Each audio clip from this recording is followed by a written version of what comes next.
dans un monde où tout est sens dessus-dessous. Retrouvez donc votre sourire, paix intérieure et quiétude de l'âme. Nous voici chez vous. Nous vous apportons Jésus-Christ. Notre mission, l'évangélisation par la voie des médias.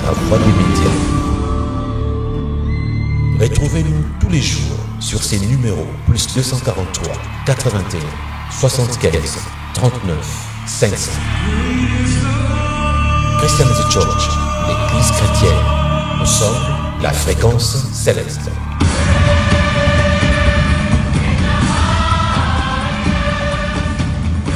Nous vous disons bonjour et bonsoir où que vous soyez et où que vous vous trouvez. Nous voici déjà à la 4e séance de notre série d'enseignements contre un site sur Internet qui a publié ceci: les gros mensonges de la Bible. Nous ne sommes pas d'accord avec eux. Voilà pourquoi nous sommes en train de prélever les prétendus mensonges et vous démontrer bibliquement qu'ils n'en sont pas. Quant à moi, j'ai pris plus de 10 ans de recherche et de prières demandant à Dieu de m'aider à comprendre si réellement il y avait des mensonges et contradictions dans la Bible. Je suis en train de vous faire profiter du résultat de mon travail. Pour vous qui semblez être choqués par les titres de cette série d'enseignements, ne le soyez pas. Les titres ne viennent pas de nous. Nous l'avons pris sur un site portant cette mention: les gros mensonges de la Bible. Nous allons donc vous prouver dans cette série d'enseignements que les 10 mensonges ne les sont pas. Ce sont eux qui mentent en affirmant que la Bible contient des mensonges. Passons à présent à la 3e règle des hébraïsmes. Chez les Juifs, on attribuait la parenté d'une personne à son ancêtre les plus connus ou les plus importants, frères et sœurs. D'ailleurs, là, souvenez-vous, Jésus-Christ est appelé fils de David. Ces gens-là ont même eu à dire que c'était une contradiction de voir que dans les évangiles, Jésus-Christ était appelé fils de David au lieu d'être appelé fils de Dieu. Non! Ce n'est pas une contradiction, ni un mensonge, parce que chez les Juifs, on attribuait la parenté d'une personne à son ancêtre, les plus connus ou les plus importants. Vous voyez? Ce n'est pas une erreur, ni une contradiction.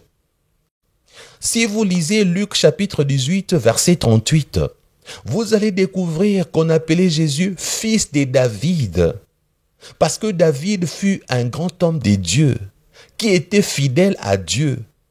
Voilà pourquoi on prend David, le plus connu, l'homme le plus important de la tribu de Juda, et on lui attribue la parenté.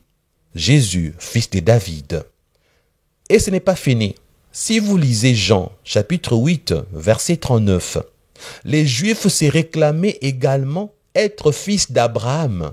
Abraham qui était déjà mort. Abraham leur ancêtre. Pourquoi ils disaient que nous sommes fils d'Abraham? Parce que chez les Juifs, on attribuait la parenté d'une personne à son ancêtre, le plus connu ou le plus important. Abraham est le père de la foi. Voilà pourquoi les Juifs se réclamaient être fils d'Abraham. Passons à présent à la 4e règle des hébraïsmes. On attribuait une action, une œuvre ou un crime à son commanditaire plutôt qu'à son exécutant. Et lorsqu'il s'agissait de Dieu, on lui attribuait tout ce qu'il laissait faire par sa volonté permissive, frères et sœurs. Et là, je vais vous donner 2 passages de la Bible apparemment contradictoires qui m'ont troublé lorsque j'avais 19 ans. Il s'agit de 2 Samuel chapitre 24 verset 1er et de 1 Chronique chapitre 21 verset 1er. Frères et sœurs, dans 2 Samuel chapitre 24 verset 1er, la Bible dit: la colère de l'Éternel s'enflamma de nouveau contre Israël, et il excita David. Il sait qui? C'est Dieu. Donc Dieu excita David contre eux en disant: va, fait les dénombrements d'Israël et de Juda. Par contre, pour la même histoire, dans 1 Chronique chapitre 21 verset 1er, la Bible dit « Satan s'éleva contre Israël et il excita David à faire les dénombrements d'Israël. » Et ces gens ont eu à dire que c'est une contradiction. Oui, humainement parlant, ça paraît être une contradiction. Mais, je vous ai dit, lorsque vous aurez des difficultés pour comprendre ce que les autres appellent contradiction dans la Bible ou mensonge dans la Bible, utilisez le zébraïsme dont je vous parle. La 4e règle dit on attribuait une action, une œuvre ou un crime à son commanditaire plutôt qu'à son exécutant. Donc, l'auteur des 2 Samuel, cette réalité à Dieu lui-même. Vous comprenez?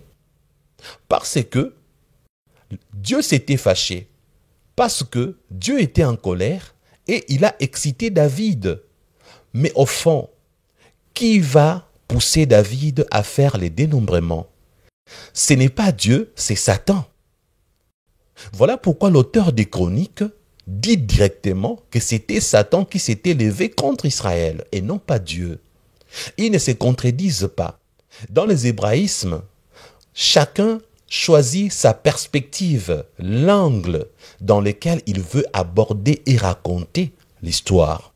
Frères et sœurs, si l'auteur du livre de Job ne nous avait pas révélé que au ciel Satan s'était présenté devant Dieu et que Dieu lui aurait dit « As-tu vu mon serviteur Job ?» Et après leur conversation, qui va aller faire souffrir Job? Qui va aller tuer les enfants de Job et appauvrir Job? Ce n'était pas Dieu. C'était Satan qui est parti exécuter l'ordre donné par Dieu. Tout ce qui est de Job, mais pas sa vie. Donc Satan est parti avec l'accord de Dieu. Maintenant, vous comprenez que si un auteur vous dit « Satan avait appauvri Job », ça sera la vérité. Si un autre auteur vous dit « L'Éternel avait appauvri Job », ça sera aussi la vérité. Les 2 auteurs racontent différemment parce que chacun a choisi l'angle dans lequel il veut aborder le fait. Ce n'est pas un mensonge ni une contradiction. D'accord? Frères et sœurs, je vous assure que j'ai d'autres passages. J'en ai beaucoup, mais avec le temps, je veux vous les donner. Pour aujourd'hui, j'ai 2 autres passages qui m'ont troublé durant des années. J'ai eu la réponse que cette année, parce que j'ai fait plus de 10 ans de recherche pour faire ces enseignements, pour vous le présenter, sauver les âmes, récupérer ceux qui ne lisent plus la Bible, parce qu'on leur a donné des passages contradictoires de la Bible et ils ont pensé que la Bible n'est pas un livre saint, la Bible n'est pas inspirée parce que apparemment il y a des contradictions. Je vous dis, j'ai fait plus de 10 ans en train de travailler là-dessus. Il y a 2 passages qui m'avaient beaucoup troublé. Il s'agit de Matthieu chapitre 8, verset 5 et de Luc chapitre 7, verset 1er. Les 2 passages racontent la même histoire, mais apparemment avec contradiction, frères et sœurs. Il s'agit de l'histoire du centenier romain. Dans Matthieu chapitre 8, verset 5 à 9, la Bible dit ceci. Comme Jésus entrait dans Capernaum, un centenier l'aborda, les priant et disant, « Seigneur, mon serviteur est couché à la maison, atteint de paralysie et souffrant beaucoup. » Jésus lui dit, « J'irai, et je le guérirai. » Le centenier répondit, « Seigneur, je ne suis pas digne que tu entres sous mon toit, mais dis seulement un mot, et mon serviteur sera guéri. Car moi, qui suis soumis à des supérieurs, j'ai des soldats sous mes ordres. Et j'ai dit à l'un, va, et il va. À l'autre, viens, et il vient. Et à mon serviteur, fais cela, et il le fait. » Frères et sœurs, Matthieu, en racontant cette histoire du centenier romain, Il vient de nous montrer ici que le centenier romain était allé voir Jésus face à face. Il a parlé avec Jésus. Il l'a supplié de venir guérir son serviteur. Mais vous allez découvrir à présent que selon Luc, chapitre 7, à partir du verset 1er jusqu'au verset 5, Luc va nous dire le contraire. Lisons. Après avoir achevé tous ses discours devant le peuple qui l'écoutait, Jésus entra dans Capernaum. Un centenier avait un serviteur auquel il était très attaché et qui s'est trouvé malade sur le point de mourir. Ayant entendu parler de Jésus, il lui envoya quelques anciens des Juifs pour le prier de venir guérir son serviteur, frères et sœurs. Et puis la Bible ajoute, ils arrivèrent auprès de Jésus et lui adressèrent d'instances supplications, disant, « Il mérite que tu lui accordes cela, car il aime notre nation et c'est lui qui a bâti notre synagogue. » Frères et sœurs, Luc apparemment contredit Matthieu. Selon Luc, le centenier romain n'est pas venu voir Jésus en face. Il a envoyé ses serviteurs. Il n'est jamais venu voir Jésus. Il a envoyé ses serviteurs. Donc, comme je disais, les hébraïsmes sont des figures de style qu'on retrouve utilisées parmi les divers écrivains de la Bible. En bon français, je dirais que hébraïsme est un terme polysémique. Il sert initialement à désigner l'identification d'un usage, d'un trait ou d'une caractéristique de l'hébreu, mais par extension successive en vient à être appliqué aux Hébreux, voire aux Juifs, par rapport à leur doctrine, leur idéologie nationale ou leur culture.